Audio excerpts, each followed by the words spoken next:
కేంద్రంతో కుమ్ముక్కై ఆనాడు వడ్లు కొనకపోవడం, కేంద్రం కొంటలేదు కాబట్టి మేము కొనం, రాష్ట్ర ప్రభుత్వం వ్యాపార సంస్థ కాదు, మాకు నష్టాలు వచ్చినాయి, 100 కోట్ల రూపాయల నష్టాలను చూపించి వడ్లను కొనడమే ఆపేసి చివరికి ఆనాటి ముఖ్యమంత్రి గారు ఏమన్నారు అధ్యక్ష?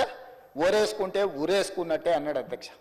ఎవరైనా ఒక బాధ్యత కలిగిన ముఖ్యమంత్రి గారు రైతుల కష్టం వచ్చినప్పుడు ఆదుకోవాలి, అండగా నిలబడాలి. ఒకవేళ రైతులు ఆత్మహత్యలు చేసుకుంటుంటే మీరు చేసుకోవద్దు, మేము అండగా నిలబెడతాం, అవసరమైతే కేంద్ర ప్రభుత్వంతో కొట్లాడతాం, మేము వడ్లను కొనుగోలు చేస్తామని చెప్పకుండా మీరు ఊరేసుకుంటే ఊరేసుకున్నట్టు అని బరి తెగించి మాట్లాడితే, మేము ప్రభుత్వం ఏర్పడ్డ తర్వాత సివిల్ సప్లైస్ మినిస్టర్గా ఉత్తమ్ కుమార్ రెడ్డి గారు మీరు వరి పండించండి, ప్రతి చివరి గింజ వరకు కొంటాం, అందులో సన్న వడ్లు పండిస్తే 500 రూపాయల బోనస్ ఇచ్చి కొంటామని చెప్పి 1200 కోట్ల రూపాయల పైగా 1206 కోట్ల రూపాయలు సన్న వడ్లకు బోనస్ ఇచ్చి ఈసారి పంట అత్యధికంగా పండించే రైతులు ఈరోజు రాష్ట్ర ప్రభుత్వానికి వడ్లు 1,56,00,000 మెట్రిక్ టన్నులు అమ్మి మనకి ఈరోజు పంట పండించారు అధ్యక్ష.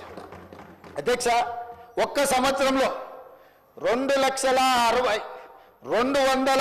లక్షల మెట్రిక్ టన్నులు సంవత్సరంలో వడ్లని దేశంలోనే అత్యధికంగా ఉత్పత్తి చేసిన రాష్ట్రంగా తెలంగాణ రాష్ట్రం మిగిలింది అధ్యక్ష.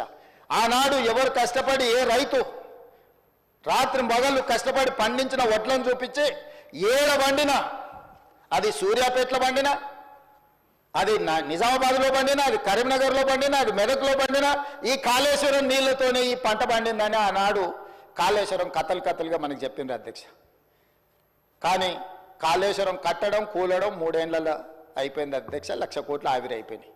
ఆ తర్వాత కాళేశ్వరం కూలిన తర్వాత ఉత్తమ్ కుమార్ రెడ్డి గారు సివిల్ సప్లైస్ మినిస్టర్గా బాధ్యతలు చేపట్టిన తర్వాత రైతులకు మేము ఒక భరోసా ఇచ్చి, మీరు పండించిన వడ్లను చివరి గింజ వరకు మేము కొంటాం, మీరు సన్న వడ్లు పండిస్తే 500 రూపాయల బోనస్ ఇస్తామంటే 260 లక్షల మెట్రిక్ టన్నులు పండించి ఈరోజు రైతులకు ఇచ్చింది. కాళేశ్వరం లేకుండానే